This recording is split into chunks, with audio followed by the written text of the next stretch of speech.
Beneath the polished grandeur of 17th-century France, a realm ruled by kings draped in gold and cloaked in ceremony, there lurked a mystery so profound, so closely guarded, that even speaking of it risked execution. It was not a foreign war nor a scandalous affair, nor a rebellious noble that threatened the absolute rule of Louis XIV.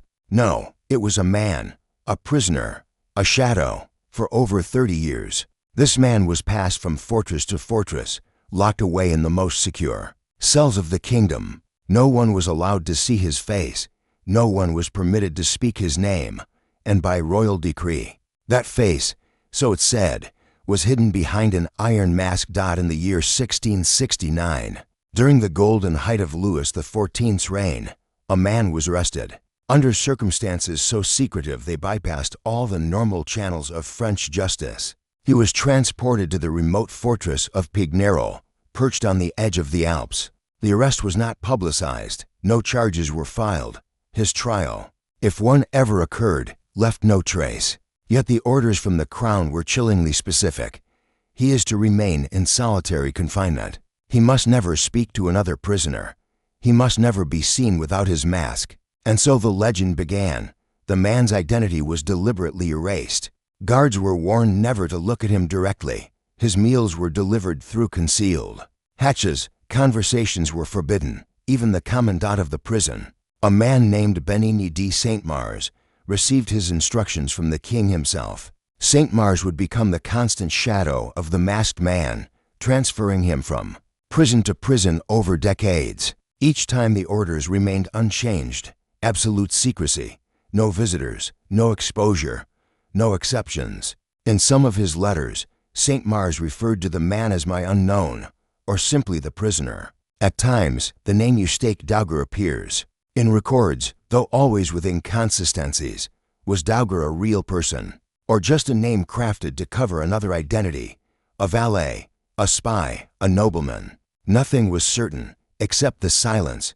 The prisoner was moved again in 1687, this time to the island fortress of Sainte Marguerite off the Mediterranean coast. Here, rumors began to spread.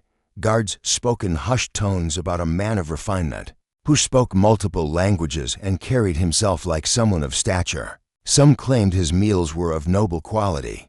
Others described his chamber as austere, but better than most. But what no one ever agreed on was who he truly was. Then came his transfer to the Bastille, Paris's infamous prison, in 1698. Here, he would spend the final years of his life, locked away in the silent center of royal authority. The mask, whether of iron or velvet, never removed in the presence of another. His voice, if it was ever heard, left no echo in official record. In 1703, he died. His burial record names him martially. A false name historians believe was used to throw off investigators. No family claimed him, no public notice was given. His cell was cleared, his belongings destroyed, and with him, it seemed, the secret died. But it did not, because a few decades later, the philosopher Voltaire, once a prisoner of the Bastille himself, began to speak of a mysterious man kept masked. For decades, a man of noble bearing, a man whose very existence was treated as a threat to the kingdom. Voltaire's version ignited imaginations, and soon, the myth took fire. And so we are left with questions lingering, echoing through the stone corridors of time. Who was this man? Why was he imprisoned so carefully, so completely? And what truth was so dangerous that it had to be buried behind iron? In our next chapter, we dive into the most seductive theory of them all, that this masked prisoner was not a traitor or a spy, but a royal twin, a brother, a hidden king, a secret the crown could never afford to let surface. Imagine, for a moment, being born into a palace of polished marble, golden chandeliers, and whispering courtiers only to be hidden away before the world ever knew your name. Imagine your identical brother growing into the most powerful monarch in Europe, worshipped as the Sun King, while you, his mirror image, languished in silence behind bars and behind a mask, not because you had done something wrong, but because you simply existed. This is the heart of one of the most enduring theories in European history, that the man in the iron mask was not a criminal or a spy, but the secret twin brother of King Louis XIV, a second-born prince whose existence was buried to protect the fragile architecture of the French monarchy. In 1638, Queen Anne of Austria gave birth to her long-awaited son. Louis Duden, literally God-given, after over 2 decades of childlessness. It was a moment of national celebration. The child would become Louis XIV, the Sun King, the symbol of absolute monarchy. But what if there had been 2 children born that day? What if the Queen had delivered not one, but 2 royal sons, twins? In the royal household would have been catastrophic. According to the laws and beliefs of the time, there could only be one heir, one divinely ordained ruler. 2 legitimate sons equal in birth, equal in claim would divide the realm, invite rebellion, and shatter the illusion of God's will flowing through a single king. To prevent such a crisis, the monarchy would have done the unthinkable: hide the second son forever. The theory suggests that the younger twin was handed over to secret guardians, raised in obscurity, and eventually imprisoned as he grew into a man. His very existence posed a political threat. If revealed, he could have been used by factions within or beyond France to question Louis XIV's legitimacy, to spark uprisings, or to create a second center of loyalty. So they say, the second son was buried alive in stone and steel, and when he became too dangerous to be left free, the mask was placed on his face, not to punish a crime, but to erase a person. This theory found its earliest fire in the writings of the philosopher Voltaire, imprisoned himself in the Bastille. Years after the masked man's death, Voltaire heard rumors from guards and fellow prisoners. He later claimed the masked man was of noble stature, always treated with caution, and bore an uncanny resemblance to the king. According to Voltaire, this was no mere servant or spy. This was someone of royal blood, someone who had to be silenced, not for what he knew, but for who he was. But it was the novelist Alexandre Dumas who transformed this speculation into legend. In his epic saga following the adventures of the Musketeers, Dumas crafted a tale of drama and betrayal. The king's twin, named Philippe, is discovered by the Musketeers, swapped for Louis, and briefly rules France before the scheme is uncovered. Louis reclaims his throne and condemns Philippe to life behind a mask in the Bastille. The story, though fictional, struck a deep cultural chord. It offered everything: intrigue, treachery, tragedy, and gave the nameless prisoner an identity the public could embrace. The idea has endured for centuries. Films, books, plays, and operas have reimagined the tale again and again. It is the theory that refuses to die. And yet, history pushes back. There are no surviving records from 1638 to suggest twins were born. Royal births were attended by dozens of witnesses, a long-standing practice meant to prevent impostors or fraud. If Anne had given birth to 2 sons, how could such a monumental secret have been kept, not for years, but for decades? There is no documentation, no private letters, no hidden accounts of a second child. Even rumors among the aristocracy, always eager for gossip, were surprisingly scarce. So is the twin theory simply myth, a captivating fiction that filled the void of a real, unexplained prisoner, or was it a masterful cover-up, a secret so tightly guarded that even time could not uncover it?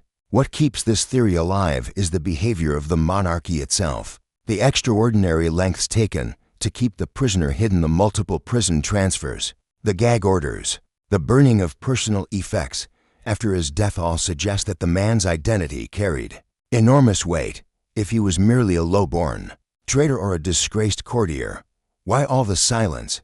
Why the mask? In the end, perhaps it's not the idea of a royal twin that haunts us, it's the idea that a man's identity could be so threatening that it had to be erased completely, that a single face could undo a kingdom. In the next chapter, we turn from royal bloodlines to something even more insidious: secrets. Because some say the masked man wasn't born to challenge the throne, but that he stumbled upon knowledge so dangerous it had to be buried alive. What if the mask didn't hide royalty, but revelation? What if the man behind the bars of France's darkest prisons wasn't born a prince, but became a threat because he heard something, learned something so explosive that silence became the only answer? In this chapter, We leave behind bloodlines and birthrights and descend into the murky world of spies, scandals, and secrets that could have shaken the very foundations of the Sun King's court. The name that most consistently appears in official records from the prison at Pignero is Eustache Dauger. He enters the historical record in 1669, the very same year the mysterious masked prisoner is first noted. He is brought to Pignero under orders of exceptional secrecy. He is to have no contact with any other prisoner. No one may speak to him. He must remain hidden. When he is moved, he is shadowed by the prison governor himself, Benigni de Saint-Mars, who later transfers him mask and all to the Bastille. This Eustache Dauger is not described as a nobleman. He is believed to have once served as a valet, possibly in the household of a powerful figure. That might seem insignificant except that figure was none other than Nicolas Fouquet, Louis XIV's former finance minister, whose fall from grace was one of the most dramatic in French history. Fouquet was arrested in 1661 for embezzlement, treason, and suspected betrayal of the crown. He had amassed enormous wealth and influence, and some believed he was plotting to rival the king himself. During his trial, documents and testimonies hinted at shadowy associates and hidden knowledge conversations had behind closed doors, involving things no one was supposed to know. Could Eustache Dauger have been present for those conversations? Was he a witness to something so incriminating that the crown had no choice but to make him disappear? Some accounts claim Dauger overheard details of secret treaties, illicit finances, or even noble conspiracies. Others suggest he was connected to the infamous affair of the poisons scandal that would erupt in the 1670s, involving poisonings, occult rituals, and high-ranking members of court. If he had knowledge of blackmail, treason, or heresy among the elite, his silence would not only be desired, it would be imperative. Unlike Fouquet, who was given a trial and a sentence, Dauger received no formal charges. There is no record of a trial, no explanation for his arrest, and no official statement of what crime, if any, he committed. Yet he was imprisoned for over 3 decades, not killed, not exiled, but sealed off from the world with the utmost discretion. When Saint-Mars wrote to his superiors about Dauger, his letters were cryptic and anxious. He described him as a man who spoke of things he should not. He was always under personal supervision. Saint-Mars even built secret compartments and false walls to keep him isolated. One document describes a moment when a guard accidentally overheard the prisoner speak and was swiftly removed from service, never to be seen again. This is not how one treats a mere valet. This is how one treats a liability. And then there's the mask. While the iron mask may be more myth than fact, the prisoner more likely wore a black velvet. Covering the purpose remains the same, concealment. Not necessarily to hide his identity from the world, but to prevent the world from recognizing him. If he was seen, if someone knew his face, the secret might slip. The mask wasn't a punishment. It was a precaution. It's possible that Dauger had knowledge that implicated powerful men, perhaps even the king himself. If he had written letters, spoken names, revealed truths, the damage could have been irreparable. France at the time was not just a kingdom, it was a kingdom obsessed with control. Control of image, control of narrative, control of fear. To maintain that control, the state would go to unthinkable lengths. So why not simply execute him? Because death, in many ways, would be to clean, to permanent. It leaves a trail, body, a burial, a final act. But imprisonment in secrecy offers something more useful. Erasure without explanation. A life suspended in limbo. A man who becomes a myth before he even dies. And that's what happened. The man known as Eustache Dauger, that was his real name, died in 1703. After over 30 years of isolation, he was buried under the alias. Martially, his personal effects were destroyed. No visitors, no family, no written legacy. Only shadows, today. Most scholars agree that Eustache Dauger is the likeliest candidate for the man in the iron mask, not because of who he was, but because of what he might have known. His story is not one of royal rivalry, but of bureaucratic fear. A man swept under the rug of history by a state terrified of loose ends. And yet, the mystery remains. What secret was so dangerous, so explosive, that it warranted this level of Secrecy. What crime was committed not by the prisoner, but by those around him that required a life to be buried alive? In our next chapter, we pull back from the records and enter the realm of legend, because whether or not the mask was iron, the prisoner's identity has become something even more enduring than fact, a symbol, a myth forged by time, fear, and imagination. What is it about a mask that captures the imagination? A face concealed suggests danger, power, or shame. A mask transforms a man into a mystery, and in the case of the man in the iron mask, the absence of a face became the very thing that gave the legend life. By the time the masked prisoner died in 1703, his story should have ended. He had been buried quietly under the alias Marshally in an unmarked grave, with all his possessions destroyed and no official statement released. France's most mysterious captive disappeared from history just as he had lived, without a trace. But the silence that had protected his secret for decades would soon give birth to something far more powerful, a myth. The legend of the man in the iron mask began to take shape slowly. In the decades after his death, rumors circulated in taverns and drawing rooms. A few fragments of official correspondence leaked, some referencing a mysterious prisoner who was always masked, always guarded. His jailer, St. Mars, had left a faint trail through his letters, cryptic comments about the masked man's behavior, his treatment, and the impossibility of revealing his identity. Or still, for a while, the mystery remained contained, until it reached the ears of François-Marie Root, better known as Voltaire. Voltaire, the Enlightenment philosopher and satirist, had spent time in the Bastille himself. During his imprisonment, he heard stories from guards and officials, whispers about a man who had worn a mask for years, a man of noble bearing, always treated with respect and caution. Years later, Voltaire would make these whispers public, and in doing so, he gave the faceless prisoner a place in the public imagination. In his writings, Voltaire claimed that the prisoner had been forced to wear a mask of iron, not velvet or cloth, but metal, cold, heavy, and dehumanizing. He hinted that the man was of royal blood, and that the orders for his imprisonment came directly from Louis XIV. He even suggested that the man may have been the king's own brother.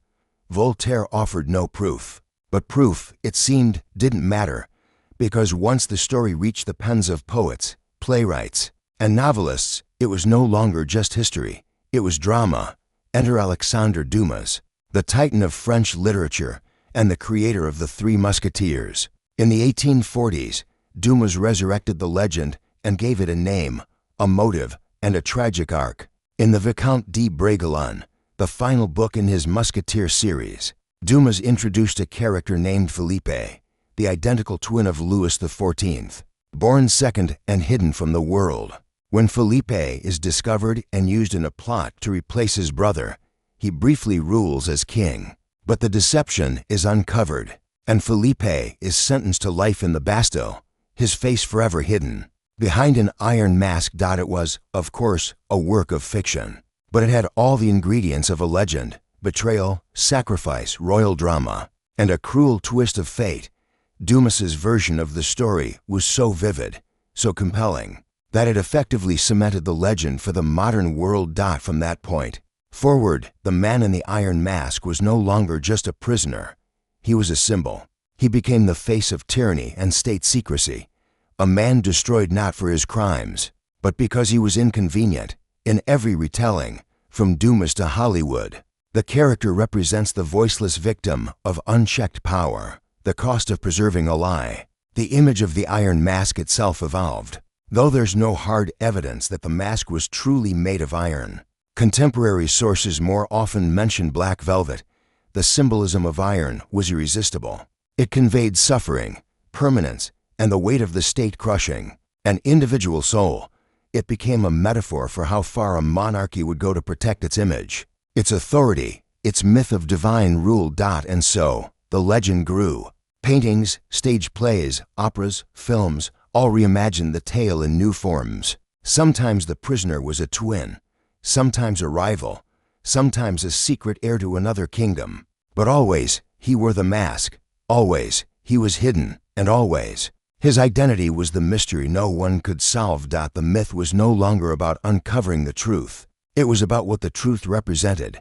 A faceless man made faceless by a system that feared him. A living question mark who terrified the crown more than any sword or army. In modern times, the man in the iron mask has taken on new dimensions. He is a symbol not just of monarchical cruelty, but of the dangers of secrecy in any system of power. He reminds us of what happens when a state values silence over justice, control over truth, and spectacle over humanity. His story has become a vessel for our fears, our curiosity, and our imagination. He has been rewritten and resurrected for generations, because at the core of his legend lies the one thing no mask can ever truly hide: the human need to know what has been hidden from us. In our final chapter, we will leave the realm of speculation and turn back to what little truth we know, because behind every myth, there's a man, and though the mask still covers his face, his shadow stretches long across the centuries,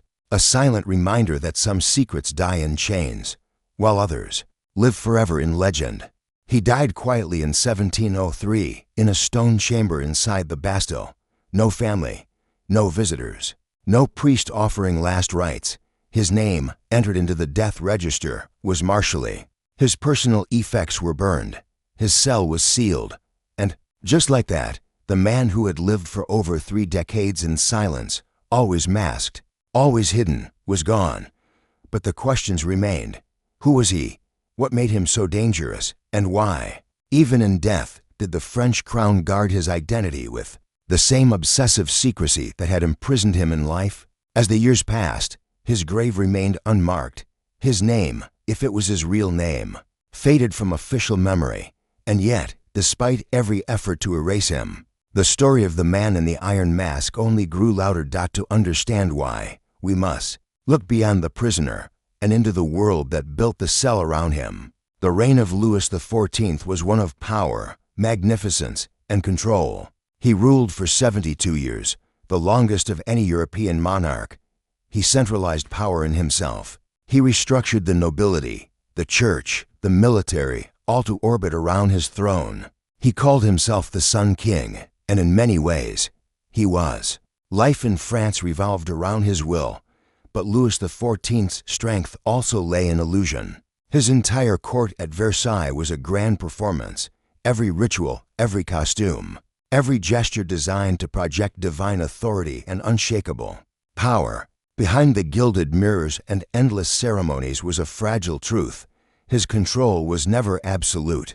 It was carefully maintained, meticulously curated, and constantly threatened by rumors, rebellion, and the ambitions of others. It's within this context that the story of the masked man becomes so compelling. Whether he was a royal twin, a political prisoner, or simply a man who knew too much, one thing is clear: he represented a crack in the mirror, a threat not necessarily to the king's body, but to his image. The extreme measures taken to isolate and conceal the prisoner suggest that his existence alone was dangerous. Why else would the king himself issue direct orders regarding a single inmate? Why such precise instructions about guards, communication, and movement? Why would a man with no recorded crime be shuttled between prisons for 30 years, under a personal escort? And then there's the mask, whether iron or velvet, real or exaggerated. It became a symbol of deliberate erasure.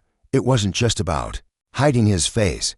It was about severing his connection to the world, erasing his past, preventing recognition.